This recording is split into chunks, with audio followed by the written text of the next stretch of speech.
What's up? I'm Troubleshoot. In this quick guide, I'll be showing you warm welcome for Turncoat. In this, we need to eliminate the gang leader in Ban Palm. Open up the map, head all the way to the far east over here, and this is where we'll be heading in order to get this mission done. It's a little bit difficult, as I'm pretty sure he can spawn practically anywhere here, so as long as the AI is alive and you get a bunch of kills, then you're probably going to get this done really quickly. I'll show you what he looks like and when I get it done myself. So as for exactly where this leader spawns, it's pretty much random as far as I understand. It's just a matter of surviving long enough and getting enough AI down in order to finish it. You'll basically just be clearing out the area until you get a confirmation of getting your reward.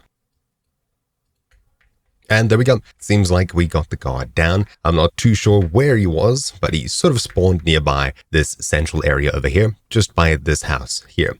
I don't think it'll be the same for everyone, but that's where I found him at least. And as long as we survive, we should be able to check out the body. Alright, clearing out the rest of the AI. I'm pretty sure that this one was him. I think he's got a shotgun, this one. No, okay, it was definitely this one over here. The skin, I think, is different for everyone. I'm looking at his necklace, probably, that may be unique to him. But anyways, this is the person that you're looking for, usually rocking a shotgun from what I can see. So hopefully you find him relatively quickly. As for the area, well, I found him right here in this central bit. Maybe this is his house or his gang area, but anyways, once you've taken him down, simply head back to spawn as you're done with this mission. Yeah, so I don't know if the rest of the AI has respawned after the previous people who came through here finished it up, but it seems like 2 or 3 of them have spawned, so maybe the boss's respawn time is a little bit quicker than the rest of the AI, but anyways, yeah. I was in the town, he managed to respawn, so I don't think it's too much of an issue if you're in the town and everything's gone already. Just hang around and he should eventually pop in somewhere. Now, there's just a long journey back home. And there we go, we're back. We'll open up vendors, Turncoat, tasks, and we can hand this in. Bam, there we go. So, hopefully you found this video useful. Thank you for watching. My name's been Troubleshoot, and I'll see you all next time. Ciao.